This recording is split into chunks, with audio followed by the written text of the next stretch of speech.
Año 540. Cosroes, el rey sasánida de Persia, está invadiendo el Imperio Romano. Su inmenso ejército marcha a lo largo del Éufrates. Sura cae ante ellos. Hierápolis es rescatada por 2000 libras de plata. Pero Ea arde. Luego, para horror de los romanos, Cosroes toma Antioquía, la segunda ciudad del imperio y capital del cercano Oriente. La ciudad arde, los soldados huyen y los civiles son masacrados. El historiador Procopio escribe: me mareo al escribir sobre tan gran calamidad y transmitirla a tiempos futuros para que la recuerden. No puedo entender por qué debería ser la voluntad de Dios exaltar la fortuna de un hombre o lugar y luego aniquilarlos sin causa aparente para nosotros. Después de años de victorias, el imperio de Justiniano es sacudido por este devastador ataque. El emperador solo puede enviar a su primo Germano y 300 soldados con la promesa de que un gran ejército lo seguirá. Pero no hay un gran ejército. Las fuerzas romanas están ocupadas luchando en las guerras de Justiniano en Occidente. En su lugar enviará a su mejor general, Belisario, y rezará por un milagro, sin saber que el imperio está a punto de ser sumido en una catástrofe mayor, algo que el mundo nunca había visto antes.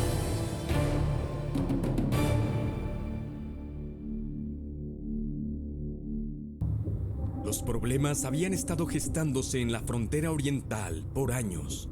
Los imperios romano y sasánida, los dos grandes poderes de Oriente Medio, habían firmado un tratado de paz eterna solo 8 años antes.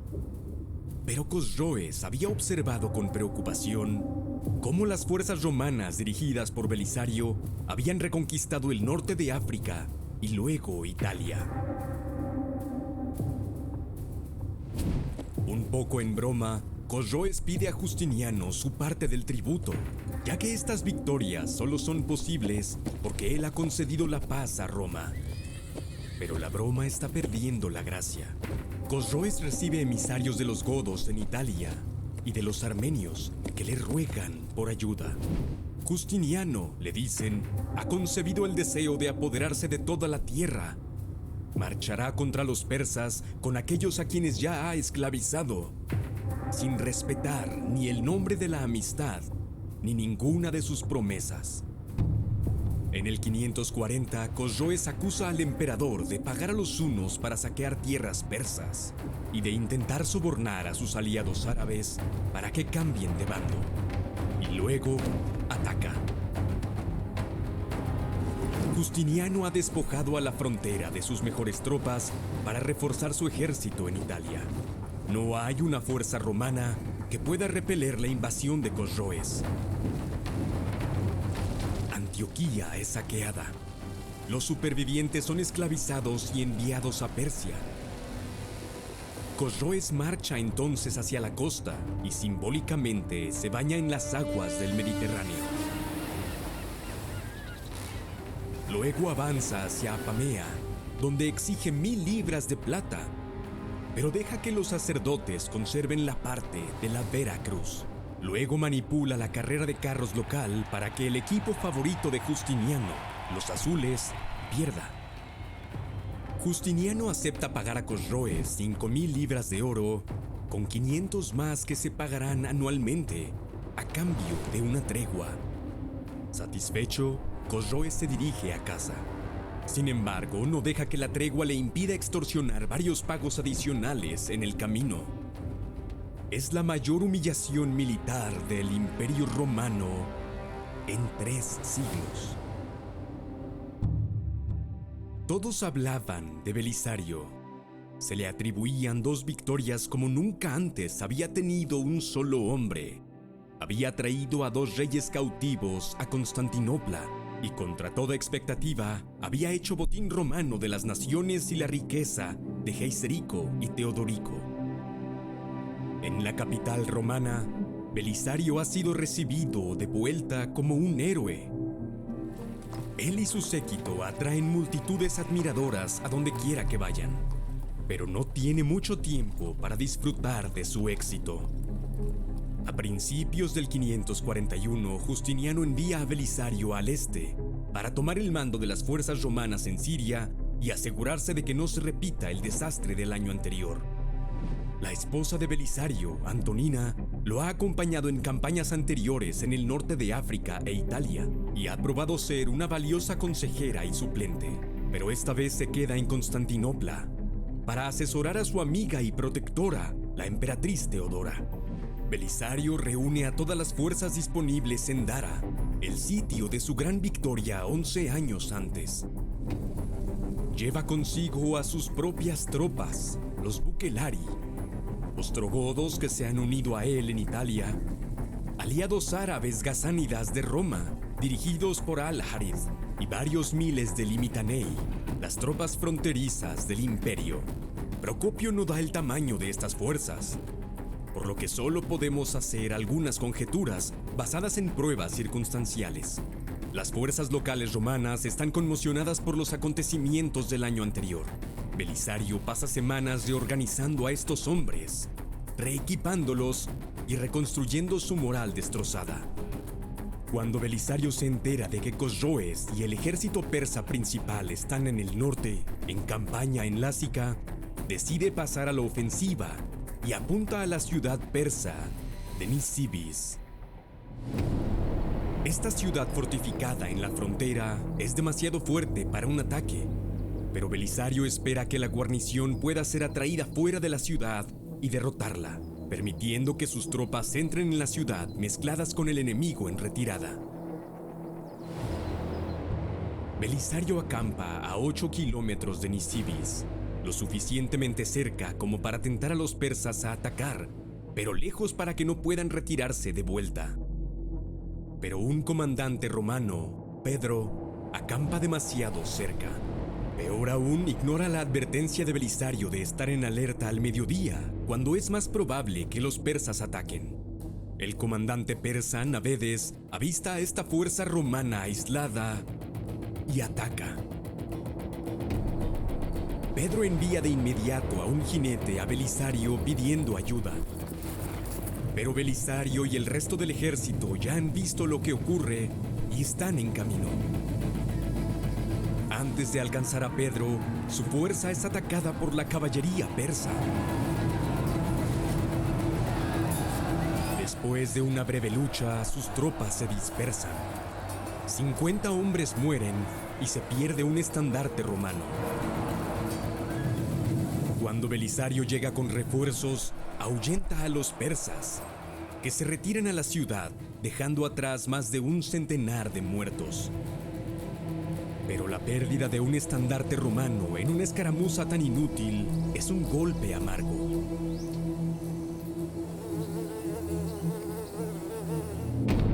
Belisario marcha hacia el fuerte persa de Sir-Auranón. Su primer ataque es repelido. Se prepara para un asedio mientras ordena a los árabes de Al-Harith y a 1200 Bucelari cruzar el río Tigris y realizar incursiones profundas en Asiria. Hacía muchos años que los romanos no se incursionaban tan lejos en territorio persa. Hay poca resistencia y mucho botín.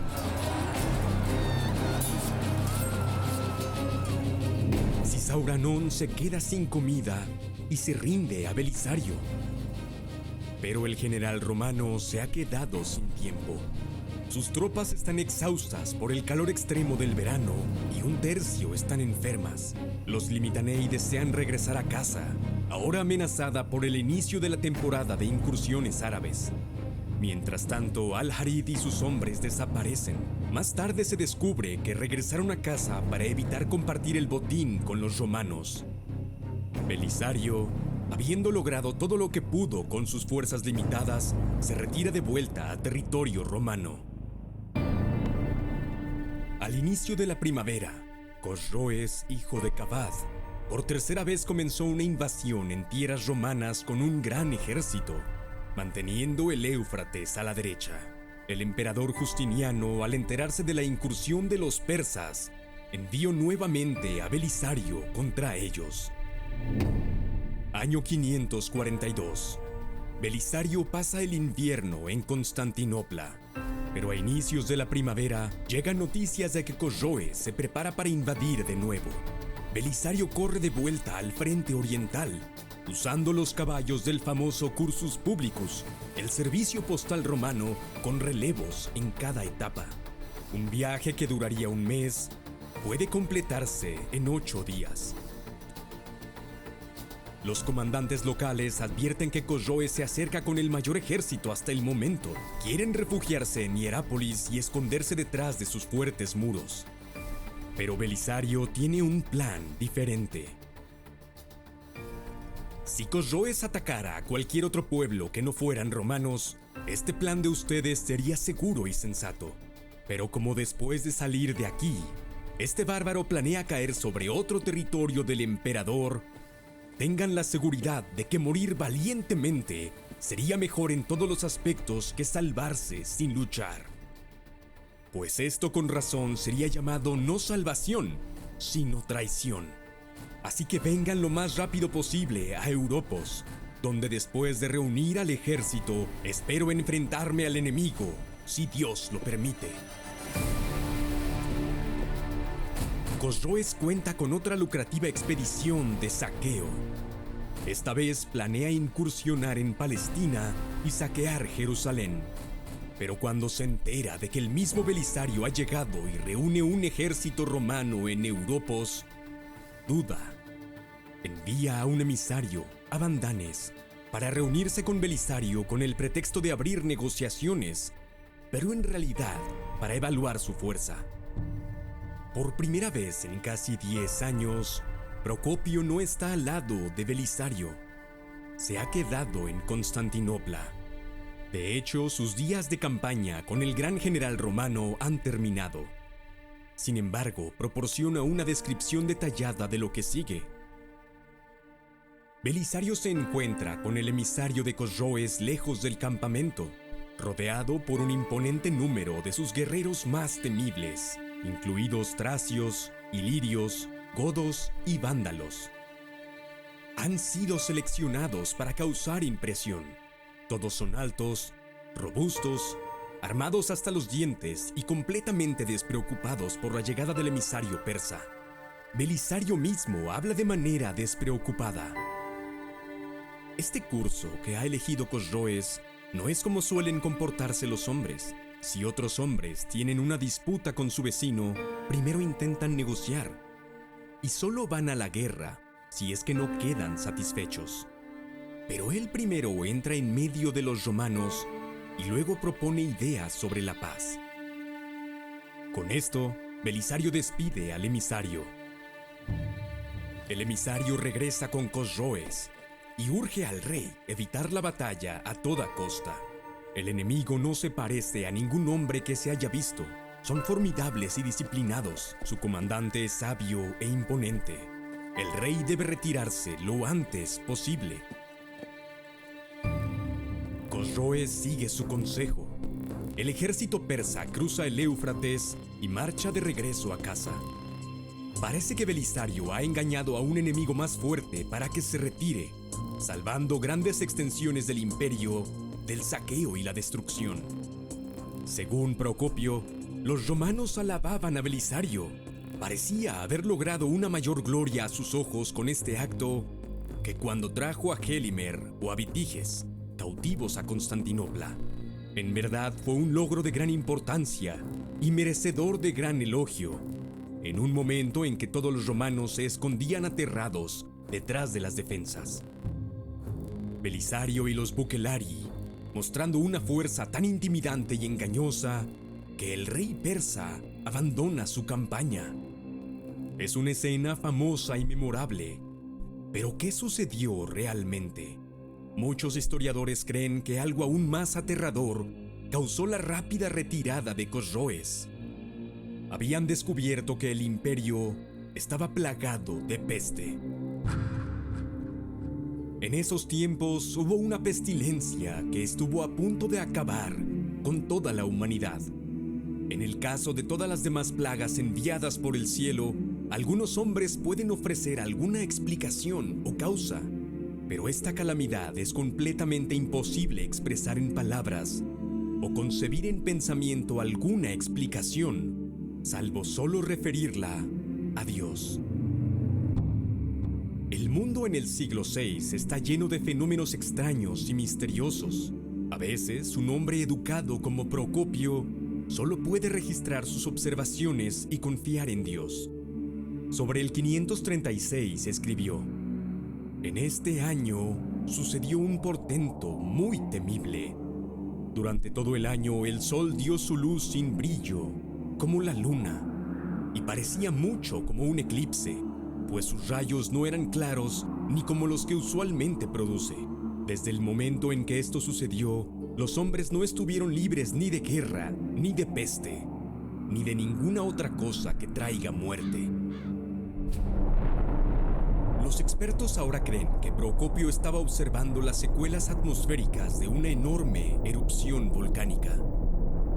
De hecho, un conjunto de actividad volcánica en torno a esta fecha ayudó a desencadenar lo que se conoce como la pequeña edad de hielo de la antigüedad tardía. Su impacto es imposible de medir, pero puede haber contribuido a la escasez de alimentos y empeorado la hambruna que Procopio presenció en Italia. Tal escasez hizo a la población más vulnerable a lo que vendría después. Se originó entre los egipcios que viven en Pelusio. De ahí se ramificó en dos direcciones. La primera hacia Alejandría y luego al resto de Egipto, y la segunda hacia los palestinos que viven en la frontera de Egipto. La peste se registra por primera vez en el delta del Nilo en el 541. Se extiende por Egipto y llega a las costas de Palestina. En el 542 llega a la capital imperial, Constantinopla. Se propaga rápidamente por todo el imperio. En 543 la peste llega a Armenia bajo dominio persa y al reino de los francos. Recientemente incluso se han identificado víctimas de la peste en la Inglaterra anglosajona. Procopio se encuentra en Constantinopla cuando la peste golpea con toda su fuerza. Se enfermaron de la siguiente manera. De pronto se volvían febriles, algunos cuando se levantaban de dormir, otros al caminar o al hacer cualquier cosa. El cuerpo no cambiaba de color ni se calentaba como en una fiebre normal, ni se quemaba. De hecho, al principio la fiebre era tan leve que no causaba alarma, ni en las víctimas ni en los médicos que los trataban. Pero ese mismo día o al siguiente, aparecía una hinchazón bubónica. Esto pasaba alrededor de la ingle, o en la axila, o incluso cerca de las orejas o el muslo. Algunas víctimas, escribe Procopio, caían en un estado similar al coma, incapaces de alimentarse o cuidarse. Otros eran atacados por la locura, gritando descontroladamente y corriendo en la calle. Algunos morían de inmediato, otros después de varios días. En algunos casos, el cuerpo se cubría de pústulas oscuras del tamaño de una lenteja. Estas personas no sobrevivían ni un solo día. Todos morían de inmediato. Otros de repente comenzaban a vomitar sangre y perecían en el acto. Debo también decir que los médicos más eminentes predijeron que muchos morirían, quienes poco después se encontraban libres de toda enfermedad. También dijeron que muchos sobrevivirían, quienes estaban destinados a perecer de inmediato.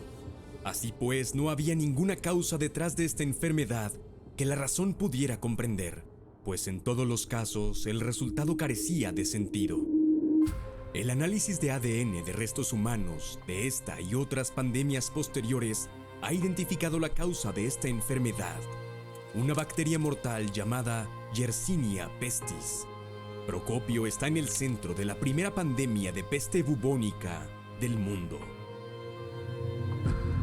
La segunda, 8 siglos después, es conocida como la peste negra. El pico de la pandemia dura 3 meses. En los peores días, solo en Constantinopla, el número de muertos puede llegar a 10.000. Entre un tercio y la mitad de la población de la ciudad perece.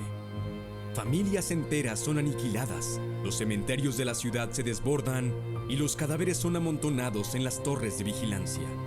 No era fácil en esos tiempos ver a alguien por las calles, porque todos estaban encerrados en casa. Si te encontrabas con alguien fuera, estaba llevando a uno de sus muertos. Todo trabajo se detuvo. La peste golpea con más fuerza a las grandes ciudades del imperio, pero también llega a lo profundo del campo. Luego, el mismo emperador Justiniano cae enfermo. La noticia pronto llega al ejército en Siria. Incluso hay rumores de que el emperador ha muerto.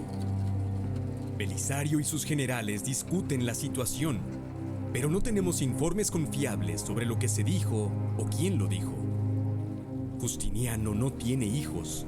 La sucesión será un momento incierto y peligroso. Su propio papel puede ser decisivo. Incluso pueden haber discutido quién de entre ellos está mejor posicionado para sucederlo.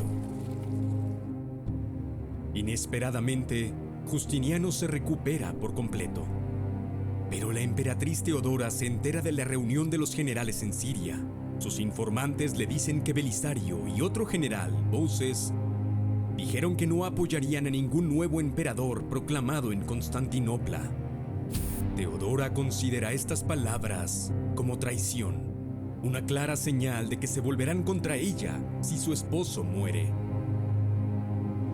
Belisario y Bouses son convocados en Constantinopla para interrogarlos. Teodora no puede probar su traición, pero ambos hombres experimentan una caída repentina y dramática en desgracia. Procopio afirma que Bouses pasa más de 2 años en una prisión secreta. Belisario, el general más exitoso del emperador, evita la cárcel, pero su desgracia es total. Es destituido del mando y pierde gran parte de su fortuna. Sus famosos bucellari son disueltos y distribuidos entre otros comandantes.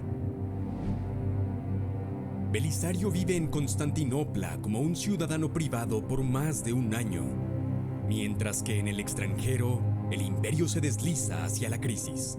La peste ha matado a una multitud de ciudadanos y soldados romanos y ha interrumpido gravemente el gobierno, el comercio y los impuestos. En Armenia, una ofensiva romana termina en una derrota humillante. En África, los rebeldes bereberes derrotan a los romanos y matan al gobernador Salomón. Y en Italia, los ostrogodos se han reagrupado bajo un nuevo rey, Totila. Han recuperado la mayoría de las conquistas de Belisario y nuevamente amenazan a Roma. Justiniano está desesperado por un general que pueda tomar el mando en Italia y cambiar el curso de la guerra. Año 544. Belisario es llamado de vuelta tras su desgracia y se le devuelve su antiguo mando en Italia. Pero el emperador no tiene tropas que enviarle y los bucellari de Belisario siguen en el este. Esta vez solo tendrá 4.000 reclutas que deberá contratar y equipar él mismo para reforzar al desmoralizado ejército en Italia. Y en Totila se enfrenta a un adversario mucho más peligroso que antes.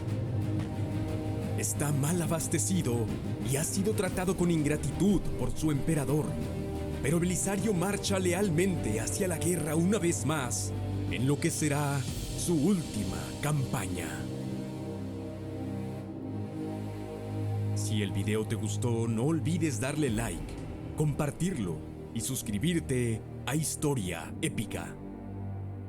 Muchas gracias a Legendarian por proporcionar el metraje del juego Total War Attila. Echa un vistazo a su canal de YouTube para ver más videos sobre la historia militar de la Antigüedad Tardía. Gracias también al profesor David Parnell de la Universidad de Indiana Northwest, nuestro consultor en la serie. Puedes seguir a David en Twitter @ByzantineProof o a través del enlace en la descripción. Y gracias por supuesto a los patrocinadores de Epic History TV en Patreon que hacen posible este canal.